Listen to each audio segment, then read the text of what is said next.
Yo, what up, guys? It's Kanisa Jam Jam here, and I'm here with the Truth Report in Cape Town, and we're here to find out what you guys think about the news that is being reported to you.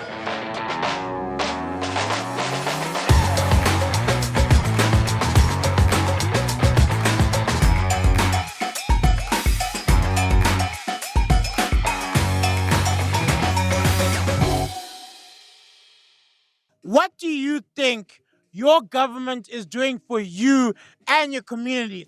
I don't think they're doing much. I think it's sad, I think it's sad and it's the same thing and it's like sickening because like where there could be improvement, there's not improvement. And despite, the years of everybody, hoping for something to change, it still has the same, unfortunate results. To be honest with you, me personally, nothing. And in terms of longevity for the community as a whole, nothing. We can take it back to gangsterism, to those overflooding the streets in terms of not having homes, safety. I know when it's time to vote, they're going to step out and clean the roads and stuff. And then they're just going to disappear again after they get their votes. So No. I think we live in a country where you pay tax. We're actually one of the most heavily taxed countries in the world. I think, if you earn above, let's say, R1,000,000 a year, you pay 40% tax. I think even below that, you still pay a lot of tax. So I think you pay a lot of tax, but you don't get anything for it, right? So we've actually found that the private sector has actually supplemented a lot of the services as well, like medical aid, security. Literally, Yeah. you have security that you take out. So yeah, I think so. It's in a way you're being double taxed. Yeah. Europe, you pay for taxes and you do get something for it. Yeah. But I think it stems from the concept of our government, which there's their school of thought in the sense of they believe in socialism. I think, which is the main economic school of thought, and that kind of encompasses like a redistribution of wealth, the stewardship of the money, and so I think the biggest problem is in that system we don't have the right people that's stewarding those resources, and it's not being distributed to the people that actually need it, as well as the people that pay for it.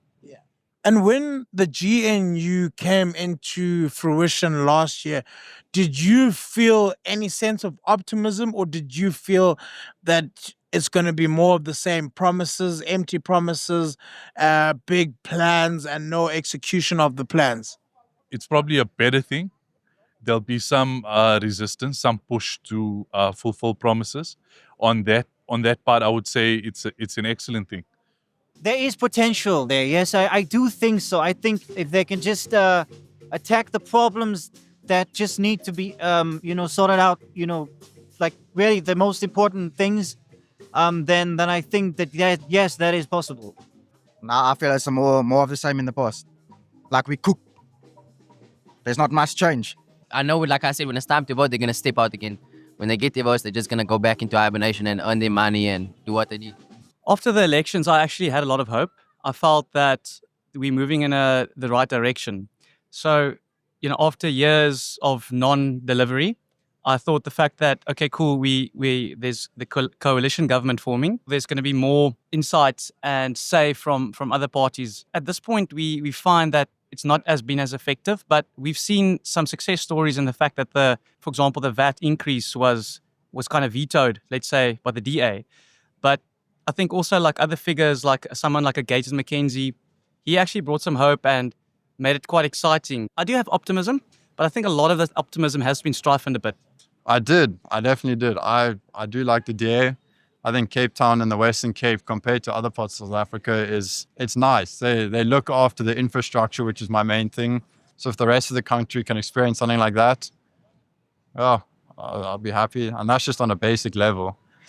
Look, I honestly believe in actions speaking louder than words. So I guess it's a matter of time. We can only, judge after the term. This is the first GNU. But above and beyond that, the people of South Africa, man, are the ones that are holding South Africa together. If you had to speak to the President Cyril Ramaphosa today, if he was here, just imagine he was coming here, what would you tell him as a South African? How do you feel about what he's doing as a president? Ramaphosa has to change his ways and he has to stop the corruption that is happening around the politics, and he should stand up for our country and be more diligent and be smart and brave to do and to take risks for our country to be better and to better our people. We need just to focus on our education, our youth as well, you know, the upbringing of our country, especially now resources wise as well. You know, focus more on the country instead of being out of the country. I'll build more developments for our youth as well, you know, employment rate will go up, you know, less decrease in poverty as well as jobs as well, so and crime. Get South Africa safe. I mean, what President Ramaphosa said is that the reason for crime is because of unemployment, right? We have so many homeless people. We have so many unemployed people. I'm not talking about informally unemployed people, like people that are struggling getting jobs. I would say like implement a policy like getting them off the street, let them go work for, let them enroll into like a reserve unit in the army, restore some pride, re-educate, reskill, and redistribute then into the economy. If you had to go to a government official today, what would your sort of list of demands be? Putting more money into education, and not just first level education like schools, but universities as well, getting people jobs. Let's actually get together. Let's get the right people in charge. Let's get all the communities together, and let's hope you guys can do what we're supposed to do.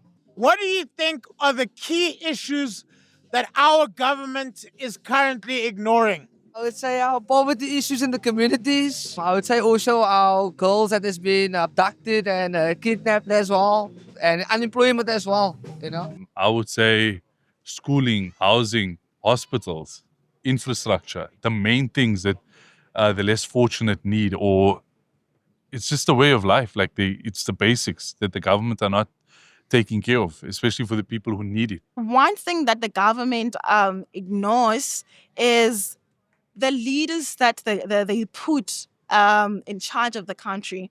I feel like at least you have to at least have a background of the kind of department that you will be leading. There has to be a certain criteria that these ministers are selected. There's a lot of people out here who have a lot of knowledge on different departments, and I feel like if we can start including them, then it will be amazing for the country. The biggest one is health of society. You know, not only infrastructure being upkept and stuff like that, but it's just healthy people. It doesn't help you, giving us good infrastructure, but if the people are not healthy, in terms of like getting clean water, safe place to live and, safe community, and also, mentally and emotionally, if people are not healthy. I think mental health is one of the most underlooked issues that are currently facing our country. Do you trust the mainstream media? Not entirely, no. They need to push their own agenda for themselves in a certain way that works for the outcome they want and make us think the way they need us to think. They touch on the topics probably decently. It's just that the way they put it towards us, the way they want us to see the topics or which angle they want us to look at it from. I feel that there's maybe quite a few topics that are troubling us in South Africa that they're not touching on. The poverty, the way things are not working, especially in other provinces, especially. Things like that. I wouldn't say like I fully trust them, but then I know that in the back of my mind, I'm going to go onto YouTube, listen to some podcast. And I feel like with the podcasts, there's like more truths coming out. Like they target certain questions that that's like actually in the back of like people's minds. So that's why like I don't fully trust the mainstream media, but I feel that like with rising podcasters, they are like touching on the topics that people really, really want to know. And it's so engaging. What even is mainstream media now? There's so many sources. People are doing their own sort of media, podcasts, everything. And they all have their own ideas and people have their opinions, but they use their opinions as facts. And so you don't really know what to trust until you go research it yourself, look at the facts. What would you do if you were president for one day? We need to know. As a president for one day, I will not be able to do that, fix the inequality. Yeah. But I think that's just the main thing that I would like to fix. There's just like, the scale is like this. Yeah. It's so crazy. We need to really strengthen our education process and infrastructure. Healthcare, that's also another one. big one. What do you think unites South Africans more than rugby? I would say actually our struggles. Although we're from different cultures, different backgrounds, South Africans have got the best, I would say, sense of humor. And it's within these struggles that we find humor and we actually unite behind it. There's actually a lot of things that bring South Africa together, but there's one which is fun. Wherever there's music, that's how South Africans are like. And you'll realize that wherever there's those things, people are able to unite. You hear a lot of people coming to South Africa, they say, wow, the people. Like, it's all about the people being friendly. Besides the rugby, we've been doing well in other stuff, but like the media doesn't show that. World's Strongest Man, did you check that? Yeah. It's another powerlifter. Like, South Africa's doing well in the world. Yo, this is Can You Sit Jam Jam, and I want you to follow us on The Truth Report on all social media platforms.